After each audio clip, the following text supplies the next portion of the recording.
from others. Striding with an indifferent pace, he follows his own path. Seeking a different life experience, he finds classroom knowledge too dull and boring, considering it a complete waste of time. So, he decisively chooses to drop out, joining a gaming company. However, due to his avant-garde design ideas and an eccentric personality that clashes with colleagues, he struggles to get along with co-workers. Faced with the boss's questions, he responds, "He's an idiot. And half the people around here don't know how to design shit."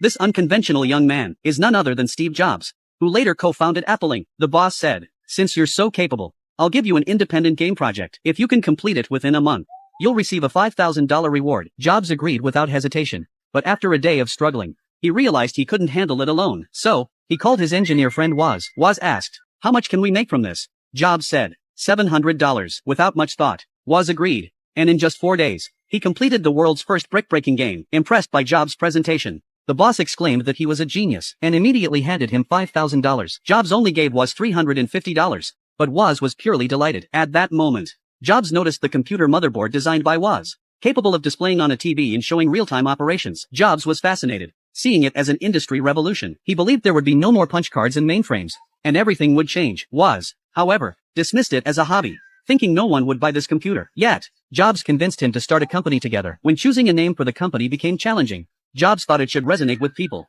creating an impulse to buy. After a brief contemplation, a name that would change the world came out. Apple Computer. They then showcased their computer at a club, but due to its advanced design, no one understood their presentation, and people left one after another. In the end, only the owner of a computer accessories store showed interest in their product. After some negotiation, the store owner agreed to pre-order 50 units at $500 each and demanded delivery within 90 days. Jobs, however, confidently said he could do it in just 60 days. When Jobs shared this news with Woz faced a dilemma. They couldn't possibly finish it in 60 days with just the two of them. But, despite not being able to afford wages, Jobs enlisted the help of 3 more assistants. In Jobs' garage, after relentless efforts from everyone, they finally managed to complete all the computer motherboards on time. However, during delivery, the boss insisted on receiving a complete computer, not just a bare motherboard, prompting a request for a refund. Jobs told the store owner that there was no other such excellent computer motherboard in the world. It would allow him to earn more because he had no shortage of keyboards and monitors. If they sold these motherboards separately, it could boost the sales of other accessories. The boss found the reasoning sound and ended up accepting all the motherboards. This is how Jobs made his first deal. The boss suggested that customers wanted something they could use right away by plugging it in, leading Jobs to the direction of creating an all-in-one computer. But this bold idea presented Jobs with a problem. If all components were packed into one box, there would be heating issues. This required installing a fan, but a fan would increase the computer's noise. So, he spent a whopping $200 per day, hiring a design genius to redesign the power supply to solve the heat dissipation problem without needing a fan. While engineers were busy designing the second-generation Apple computer, Jobs was also busy making calls to secure investments. He made hundreds of calls in a day, but no one showed interest in their product. Just when they were desperate, an investor named Mike proactively approached them, expressing interest in their computer and investing $300,000. With the first investment secured, Jobs accelerated the product development, and soon, the second-generation Apple computer was released. This revolutionary product caused a sensation in the market, achieving tremendous success. In 1980, Apple transformed from a garage operation to a large company with over 1,000 employees. However, greater challenges awaited Jobs. "I already fired you!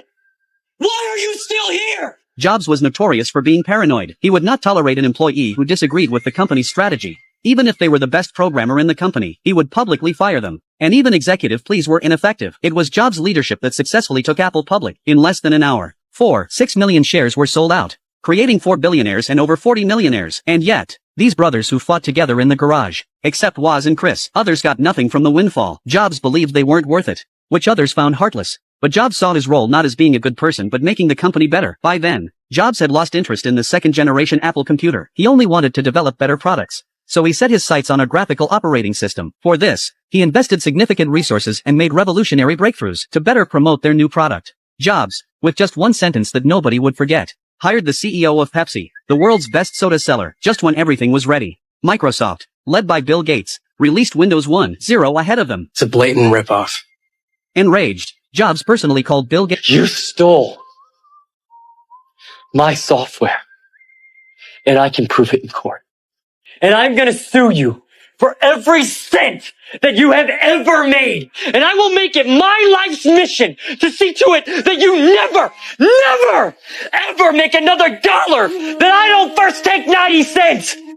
Cost performance computers from competitors like IBM. This led to Apple's first ever substantial loss. Jobs' cost-unconscious approach to developing new products infuriated the board entirely. They unanimously decided to dismantle this ticking time bomb and took the opportunity to sideline Jobs. Enraged, Jobs left the Apple company he had single-handedly created. However, Jobs' departure did not improve Apple's financial situation. Several CEOs came and went, but none could reverse the downturn. After leaving Apple, Jobs used his leisure time to grow vegetables, spend time with his family, and even founded a software company called NEX. Ironically, Apple, in a turnaround move, decided to acquire the operating system developed by NEX. Facing continuous losses and on the verge of bankruptcy, the new CEO of Apple had no choice but to personally intervene, inviting Jobs back to fix the mess at Apple, with any condition he wanted. After all, it was the company he had created with his own hands. Upon his return to Apple, Jobs first united with the board to dismiss the CEO who had brought him back and put himself in the CEO position. Then, he cut unnecessary products, keeping only 2 product lines for home and office use, and started building a new operating system based on NEX. To prevent a repetition of the foolish act of sidelining his authority,